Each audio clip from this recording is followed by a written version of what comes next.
Hi, hello. Welcome back to our English online class Zero to Hero in English. Today in this class, we learn about in the past tense, that is past continuous tense. Yaudri? Past continuous tense ಅನ್ನು ನಾವು ಕಲಿತಾ ಹೋಗೋಣ. Past continuous tense. Sir, past continuous tense ಅಲ್ಲಿ ಯಾವ helping ವರ್ಬ್ಗಳನ್ನು ಬಳಸಬೇಕು? ನಿಮಗೆ previous ಕ್ಲಾಸಿಂದ ನಾನು ಹೇಳ್ತಾ ಬರ್ತಾ ಇದ್ದೀನಿ.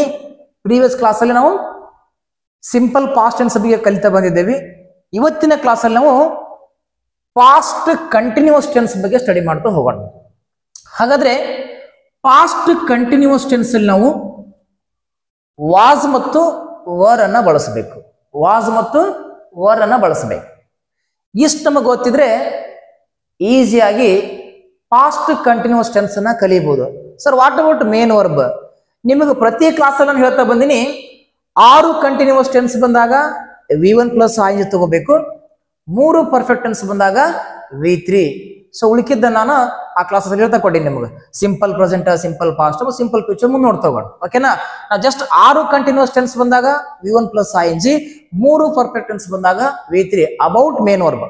ಓಕೆ, ಈಗ ಫಿಕ್ಸ್ ಮಾಡ್ಕೊಳ್ಳೋಣ.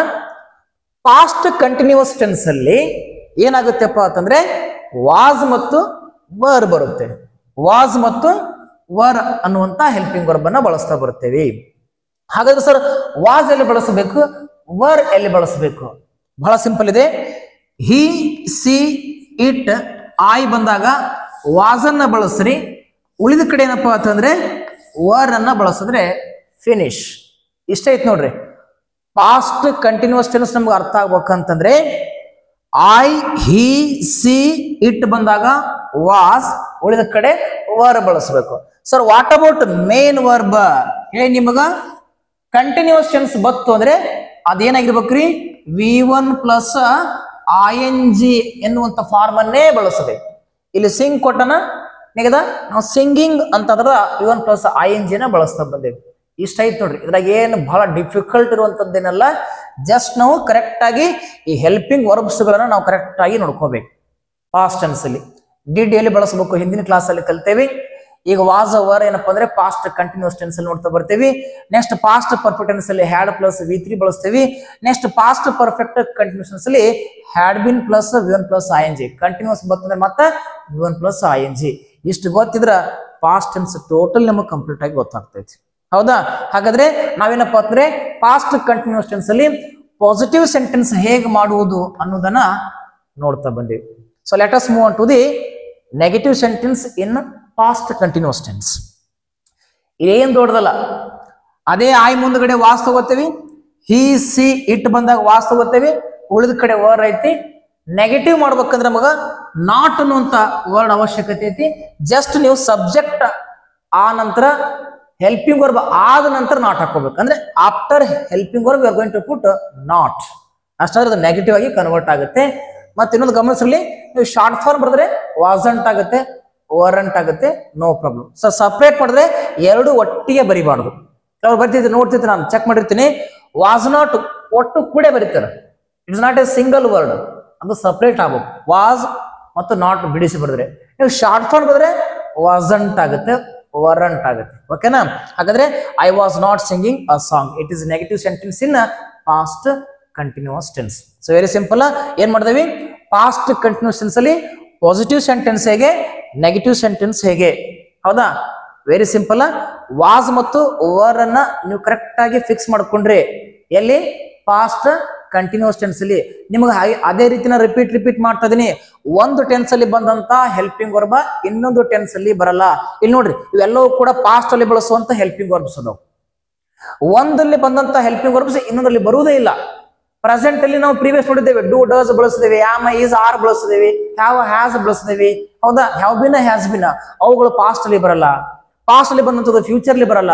ಅದಕ್ಕಾಗಿ ನೀವು ಸ್ವಲ್ಪ ಅದನ್ನ ಕರೆಕ್ಟ್ ಆಗಿ ಫಿಕ್ಸ್ ಮಾಡ್ಕೊಂಡ್ಬಿಟ್ರೆ ಮುಗೀತು, ಯಾವ ಹೆಲ್ಪಿಂಗ್ ವರ್ಬ್ಗಳನ್ನ ಎಲ್ಲಿ ಬಳಸಬೇಕು ಅಂತೇಳಿ. ಓಕೆನಾ? ಸೊ ಇದೇನಪ್ಪ ಅಂದ್ರೆ ಪಾಸ್ಟ್ ಕಂಟಿನ್ಯೂಸ್ ಟೆನ್ಸ್ ಅಲ್ಲಿ positive sentence and negative sentence ಅನ್ನ ನಾವು ಮಾಡೋದನ್ನ ಕಲ್ತೇವೆ. ಓಕೆ, ಸೊ ಇವಾಗ ನಾವು ಪಾಸ್ಟ್ ಕಂಟಿನ್ಯೂಸ್ ಟೆನ್ಸ್ ಅಲ್ಲಿ ಇಂಟ್ರಗೇಟಿವ್ ಪಾಸಿಟಿವ್ ಸೆಂಟೆನ್ಸ್ ಹೇಗೆ, ಇಂಟ್ರಾಗೇಟಿವ್ ನೆಗೆಟಿವ್ ಸೆಂಟೆನ್ಸ್ ಹೇಗೆ ಮಾಡೋದನ್ನ ನೋಡ್ತಾ ಹೋಗೋಣ. ಸಿಂಪಲ್ ಐತಿ, ನಿಮಗೆ ಪದೇ ಪದೇ ನಾನು ಆಲ್ರೆಡಿ ಹೇಳಿಕೊಟ್ಟಿನಿ. Interrogative sentence always start with helping verbs. ಏನಾಗ್ಬೇಕ್ರಿ? ಸೆಂಟೆನ್ಸ್ ಹೆಲ್ಪಿಂಗ್ ವರ್ಬ್ ಇಂದಾನೆ ಸ್ಟಾರ್ಟ್ ಮಾಡ್ಬೇಕು. ಇಂಟ್ರಾಗೇಟಿವ್ ಸೆಂಟೆನ್ಸ್ ಬಂತು, ಅದೇನಾಗುತ್ತೆ? ಹೆಲ್ಪಿಂಗ್ ವರ್ಬ್ ಇಂದೇ ಆ ಸೆಂಟೆನ್ಸ್ ಸ್ಟಾರ್ಟ್ ಆಗ್ತಾ ಹೋಗ್ತೈತಿ. ಓಕೆನಾ? ಸರಿ, ಹಾಗ ನೋಡ್ತೋಗೋಣ. ನೋಡ್ರಿ, was I singing a song? Question mark. That is very important. ಯಾಕಂದ್ರೆ this sentence end with question mark. Interrogative sentence end with question mark ಆಗುತ್ತೆ. ಕ್ವಶನ್ ಮಾರ್ಕ್ ಅಂದ್ರೆ ಎಂಡ್ ಆಗ್ಬೇಕು. ಇನ್ನೊಂದು ಗಮನಿಸಬೇಕು, ನಿಮಗೆ ಪದೇ ಪದೇ ಹೇಳ್ತಾ ಇದ್ದೀನಿ ನಾನು, first letter should be capital. That is important. ಇದನ್ನು ಕೂಡ ಮರಿಬಾರ್ದು. ಓಕೆನಾ? Was I singing a song? Were we singing a song? Were you singing a song? Was he singing a song? Was C singing a song? Was it singing a song? Were they singing a song? Question mark. ಹೌದಾ? So ಹಾಗಾದ್ರೆ ಇಲ್ಲಿ ಏನ್ ಮಾಡೋಣ ನಾವು? Interrogative negative sentence ಹೇಗೆ ಅನ್ನೋದನ್ನ ನೋಡ್ತಗೋಣ. ಬಹಳ simple. ಇಲ್ಲಿ ನಾನು ಚೇಂಜ್ ಮಾಡಿಲ್ಲ. ಹೌದಾ? ನಿಮ್ಗೆ ಹೇಳ್ಬೇಕಂತ ನಾನು ಚೇಂಜ್ ಮಾಡಿಲ್ಲ ಅಷ್ಟೇ. ಯಾಕಂದ್ರೆ ನೋಡ್ರಿ, ಸಬ್ಜೆಕ್ಟ್ ಇಂದ ಸ್ಟಾರ್ಟ್ ಆಗೈತಿ ಅಲ್ಲ. ಏನಾಗ್ಬೇಕ್ರಿ? ಫಸ್ಟ್ ಹೆಲ್ಪಿಂಗ್ ವರ್ಬ್ ಈ ಕಡೆ, ಸಬ್ಜೆಕ್ಟ್ ಈ ಕಡೆ ಬರಬೇಕು. ಹೌದಾ? ಇಷ್ಟ ಐತಿ ನೋಡಿ, ಸಿಂಪಲ್. ಏನಾಗುತ್ತೆ ನೋಡ್ತಗೋಣ. Was I not singing a song? Were we not singing a song? Were you not singing a song? Next, was he not singing a song? Was she not singing a song? Was it not singing a song? Were they not singing a song? ಏನಾಗ್ಬೇಕ್ರಿ? Helping verb ಇಂದ sentence start ಆಗಬೇಕು. After subject, ಆಮೇಲೆ not ಆಗುತ್ತೆ.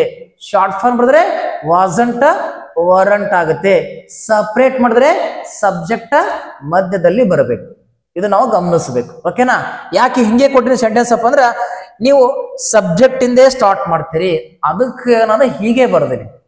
ಇದು wrong. ಹೀಗೆ ಬರೆದ್ರೆ ಏನಾಗ್ಬೇಕ್ರಿ? Helping verb first ಬರಬೇಕು, subject second ಬರಬೇಕು. ಇವೆಲ್ಲವೂ helping verb first, all subject ಏನಪ್ಪ ಅಂದ್ರೆ ನೆಕ್ಸ್ಟ್ ಬರಬೇಕು ಇಂಟ್ರಾಗೇಟಿವ್ ಸೆಂಟೆನ್ಸ್ ಅಲ್ಲಿ. ಓಕೆನಾ? ಸೊ ಇದನ್ನ ಮರಿಬೇಡಿ. ಸೊ ಇದೇನಪ್ಪ ಅಂದ್ರೆ ಪಾಸ್ಟ್ ಕಂಟಿನ್ಯೂಸ್ ಟೆನ್ಸ್ ಅಲ್ಲಿ ನಾವು positive sentence, negative sentence, interrogative positive sentence and interrogative negative sentence ಹೇಗೆ ಮಾಡಬೇಕು ಅನ್ನೋದನ್ನ ತಿಳ್ಕೊಂಡಿವಿ. ಬಹಳ ಸಿಂಪಲ್ ಐತಿ.